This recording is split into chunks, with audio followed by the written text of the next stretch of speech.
ওয়াসিম আকরাম একটি প্রতীক। কিসের প্রতীক? সেই সাহসী যোদ্ধার প্রতীক যে বাংলাদেশের পুনর্নির্মাণ করতে গিয়ে নিজের জীবন দিতে দ্বিধা করে নাই। এই শহীদ ওয়াসিম আকরাম যে ত্যাগ, যে আত্মত্যাগ এই গণতন্ত্র পুনরুদ্ধারের জন্য, সেটি আপনি কোনো কিছু দিয়ে পরিমাপ করার সুযোগ নেই। সে সৌভাগ্যক্রমে আমাদের প্রাণপ্রিয় সংগঠন বাংলাদেশ জাতীয়তাবাদী ছাত্র দলের চট্টগ্রাম কলেজ ইউনিটের সে একজন আহ্বায়ক কমিটির সদস্য ছিল। কিন্তু তার চেয়ে বড় পরিচয়, সে বাংলাদেশে ফ্যাসিবাদী বিরোধী আন্দোলনে জাতীয়তাবাদী চেতনা উদ্বুদ্ধ হয়ে সে গণতন্ত্র পুনরুদ্ধারের জন্য সে রাজপথে ছিল। তারই সহযোদ্ধা আমাদের চট্টগ্রাম কলেজ ছাত্র দলের সভাপতি আহ্বায়ক ফারুক গুলিবিদ্ধ অবস্থায় জীবন যুদ্ধের লড়াই করে সে মৃত্যুর মুখের থেকে ফেরত এসেছে। কিন্তু আমরা যদি আজকে বলি এই জুলাই গণঅভ্যুত্থান শুধুমাত্র বাংলাদেশ জাতীয়তাবাদী দলের, বাংলাদেশ জাতীয়তাবাদী ছাত্র দলের, বাংলাদেশ জাতীয়তাবাদী যুব দলের, বাংলাদেশ জাতীয়তাবাদী স্বেচ্ছাসেবক দলের, তাহলে বিশ্বের সাথে এবং বাংলাদেশিদের সাথে প্রতারণা সামিল হবে। কারণ এই যুদ্ধে জড়িত ছিল 18 কোটি বাংলাদেশি ছাত্র, শ্রমিক, জনতা থেকে নিয়ে সকলেই ঐক্যবদ্ধভাবে একটি খুনি সরকারকে রাষ্ট্রীয় ক্ষমতার থেকে সরাতে সহায়ক ভূমিকা রেখেছে। কেউ সম্মুখ যুদ্ধ করেছে, কেউ নৈতিক সমর্থন দিয়েছে, কেউ প্রত্যক্ষভাবে পরোক্ষভাবে এই যুদ্ধে সামিল হয়েছে। একটি শ্রমজীবী মানুষ থেকে নিয়ে সর্বোচ্চ পেশাদার মানুষ এই যুদ্ধে আমাদের সাথে সামিল ছিল। কিন্তু এই যুদ্ধ কি শুধু জুলাইয়ের অসন্তোষের কারণে, গণঅভ্যুত্থানের কারণে এত হালকাভাবে যদি দেখি, তাহলে কিন্তু এই আন্দোলনের প্রতি অবিচার করা হবে। গত 17 বছরে যে অন্যায়, অত্যাচার, নিপীড়ন, নির্যাতন স্বৈরাচারী হাসিনা এবং তার দোসররা বাংলাদেশ এবং বাংলাদেশের উপর চালিয়েছে, তারই ক্ষোভের বিস্ফোরণ ঘটেছে এই জুলাই।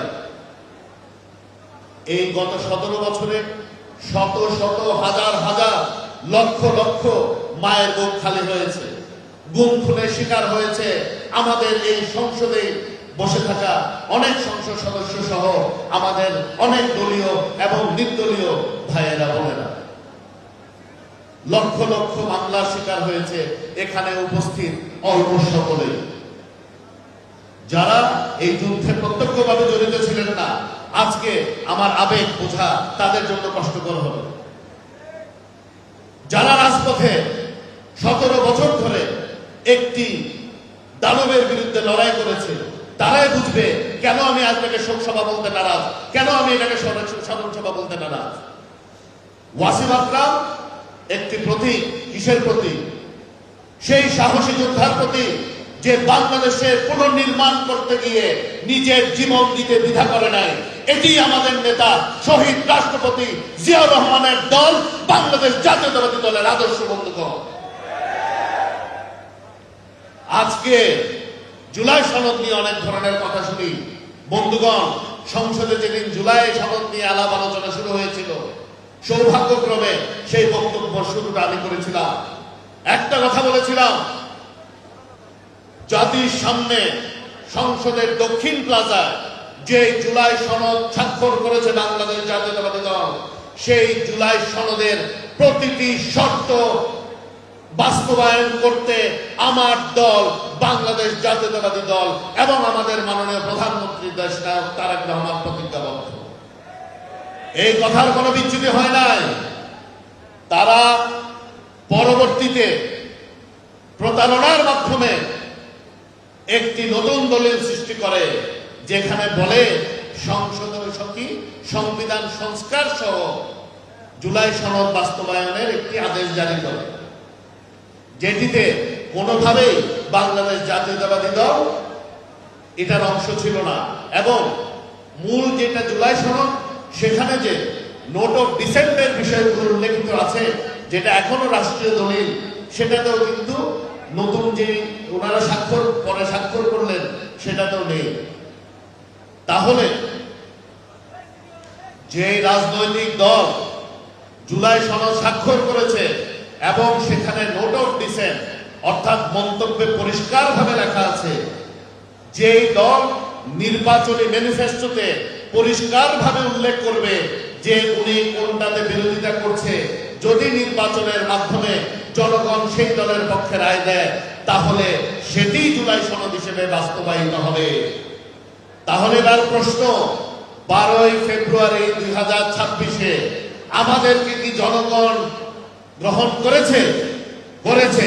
এবং বাংলাদেশের ইতিহাসে এককভাবে দলগতভাবে নির্বাচন না করে একক দলগতভাবে 214টি আসনে জনাব তারেক রহমানের নেতৃত্বাধীন বিএনপিকে জনগণ প্রত্যক্ষ ভোটে নির্বাচিত করেছে বন্ধুগণ। তার মানে হচ্ছে জুলাই নিয়ে ছলচাতুরি করার কোনো প্রয়োজন নাই। আমাদেরকে এই দেশের মানুষ প্রত্যক্ষ ভোটে নির্বাচিত করেছে। আমাদের দায়িত্ব আছে দেশের প্রতি, দেশের মানুষের প্রতি।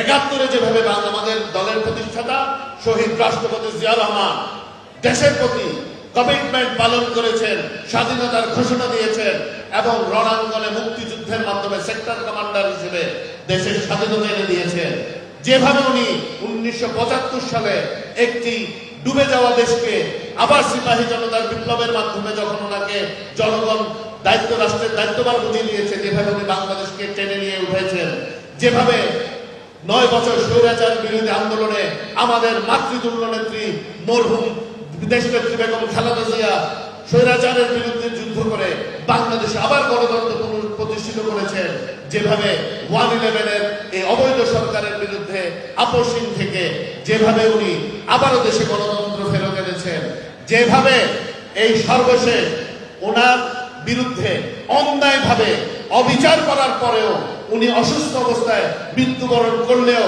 উনি অন্যায়ের সাথে আপোষ করেননি এবং তারই ধারাবাহিকতায় আমাদের প্রিয় নেতা বাংলাদেশ জাতীয়তাবাদী দলের চেয়ারম্যান এবং বাংলাদেশের জনগণের প্রত্যক্ষ ভোটে নির্বাচিত প্রধানমন্ত্রী জনাব তারেক রহমান মহোদয় যখন সেই জুলাই আন্দোলনে নীরবে পিছন থেকে কোনো ক্রেডিট না নিয়ে আমাদেরকে সকলকে এই ছাত্র জনতাকে সার্বিক সহযোগিতার জন্য বলে দেশে আবার গণতন্ত্র পুনরুজ্জীবিত করেছেন, পুনরুদ্ধার করেছেন, এখন যদি কারো থেকে আমাদের বাংলাদেশের প্রতি কমিটমেন্ট, বাংলাদেশের মানুষের প্রতি কমিটমেন্ট এবং দেশের স্বাধীনতা সার্বভৌমত্বের ব্যাপারে জ্ঞান নিতে হয়, এটা দুঃখজনক এবং হাস্যকর ছাড়া অন্য কিছু বলার ভাষা আমার নেই বন্ধুগণ। আজকে অনেকেই বক্তব্যে বলেন রাজপথে নামবেন। বন্ধুগণ, একটা কথা পরিষ্কার করে বলতে চাই, আমি মীর হেলাল একজন রাজনৈতিক কর্মী। রাজপথের থেকে আজকে এই পোডিয়ামে দাঁড়িয়েছি, অন্য কোনো জায়গা থেকে নয়। অন্য যে কোনো ভয় দেখাবেন, দয়া করে রাজপথের ভয় আমাদেরকে দেখাবেন না। এখানে যারা উপস্থিত আছে প্রতিটি ছেলে মেয়ে, প্রতিটি নেতা কর্মী, প্রতিজন যারা আমাদের রাজনৈতিক নেতৃবৃন্দ মঞ্চে আছে, তারা রাজপথের পরীক্ষিত সৈনিক। তারা স্বৈরাচারের বিরুদ্ধে বারবার আন্দোলন করে নিজের বুক চিতিয়ে গুপ্ত পরিচয় ব্যবহার না করে নিজের দলের পরিচয় দিয়ে বাংলাদেশের জন্য, বাংলাদেশিদের জন্য লড়াই করছে বন্ধুগণ। তাই আসুন, জনগণ আমাদেরকে দায়িত্ব দিয়েছে দেশ গড়া, জনগণ আমাদেরকে দায়িত্ব দিয়েছে পরিবর্তন আনা। আমরা যেন মানুষের চোখে ধুলা না দিয়ে বারবার এদিক ওদিক কথাবার্তা না বলে নিজের কাজে মনোনিবেশ করি বন্ধুগণ। দেশের প্রান্তিক জনগণের জীবনমান উন্নয়ন, দেশের অবকাঠামোগত উন্নয়ন, দেশের মানব সম্পদের উন্নয়ন সহ যেই প্রতিশ্রুতি আমরা সরকারের পক্ষ থেকে দিয়েছি নির্বাচনের আগে, ইনশাআল্লাহ সেগুলো আমরা অবশ্যই বাস্তবায়ন করব আমাদের মাননীয় প্রধানমন্ত্রী দেশনায়ক তারেক রহমান মহোদয়ের নেতৃত্বে। এবং আপনারা দেখেছেন এখনো 6 মাস পালন হয়নি, পুরো হয়নি, তার আগেই ফ্যামিলি কার্ড, কৃষক কার্ড, ইমাম মুয়াজ্জিনদের জন্য বিশেষ সম্মানী ভাতা এবং সকল ধর্মের যারা পুরোহিত আছেন তাদের জন্য সম্মানী ভাতা সহ অনেকগুলো মানব সম্পদ উন্নয়নমূলক, যেটাকে আমরা সোশ্যাল সিকিউরিটি প্রজেক্ট বলি, আসলে সেটা হচ্ছে দেশের মানব সম্পদ উন্নয়নের জন্য উনি যে ব্যবস্থাগুলো নিয়েছেন, এগুলো বাংলাদেশে আগে কেউ করেনি। ওনার রাষ্ট্র পরিচালনার নীতি কোন দেশকে খুশি করা নয়, কোন গোষ্ঠীকে খুশি করা নয়। শহীদ রাষ্ট্রপতি জিয়া রহমান এবং দেশনেত্রী বেগম খালেদা জিয়া, সুযোগ্য উত্তরসূরি জনাব তারেক রহমানের রাজনৈতিক উদ্দেশ্য, দর্শন, ধ্যান ধারণা হচ্ছে বাংলাদেশকে উন্নত করা, সমৃদ্ধ করা, বাংলাদেশিদের প্রান্তিক জনগোষ্ঠীর জীবন মানের উন্নয়ন করা। এই কারণে উনি একটি জীবনমুখী বাজেট দিয়েছেন, যেখানে প্রান্তিক জনগোষ্ঠীর যাতে কোনো অসুবিধা না হয়। 60-61 বিষয়ের উনি নিত্য প্রয়োজনীয় দ্রব্যের উনি দাম কমিয়েছেন। একই সাথে স্বাস্থ্যসেবা বিভিন্ন যেগুলা খুব গুরুত্বপূর্ণ, যেমন চোখের লেন্স, তারপরে আমাদের কিডনি ডায়ালিসিস কস্ট এবং হার্টের রিং প্রতিস্থাপন কস্ট অলমোস্ট অর্ধেকের পর্যায়ে নিয়ে এসেছেন। এগুলো কেন করেছেন উনি? কারণ উনি মনে প্রাণে বিশ্বাস করেন যতদিন না পর্যন্ত বাংলাদেশের প্রান্তিক জনগোষ্ঠীর জীবনমান উন্নত না হবে, বাংলাদেশ মাথা উঁচু করে দাঁড়াতে পারবে না। শুধুমাত্র দালান, বিল্ডিং, রোড ঘাট করলে হবে না। একটা দেশের মানব সম্পদ উন্নয়নে আত্মনিয়োগ করতে হবে এবং সেজন্য দরকার একটি স্থিতিশীল পরিস্থিতি দেশে। যারা বাংলাদেশের উন্নয়ন চায় না, যারা বাংলাদেশের সমৃদ্ধি চায় না, তারা বারবার যে কোনো অজুহাতে দেশে অস্থিতিশীলতা সৃষ্টি করতে চায় বন্ধুগণ। কিন্তু একটা বিষয় ভুলে যায়, যেটা আমি কিছুক্ষণ আগেই বলেছি, রাজপথে মোকাবেলা করার চ্যালেঞ্জ দিয়ে আপনারা এবার পার হতে পারবেন না। বিএনপি গণবিচ্ছিন্ন দল নয়, বিএনপি জনগণের মধ্যে থেকে উঠে আসা রাজনৈতিক দল বন্ধুগণ। আমরা সবসময় চাই সকলকে নিয়ে দেশ গড়তে, সকলের সাথে ঐক্যবদ্ধভাবে বাংলাদেশকে যাতে উন্নতি এবং সমৃদ্ধির পথে নিয়ে যেতে।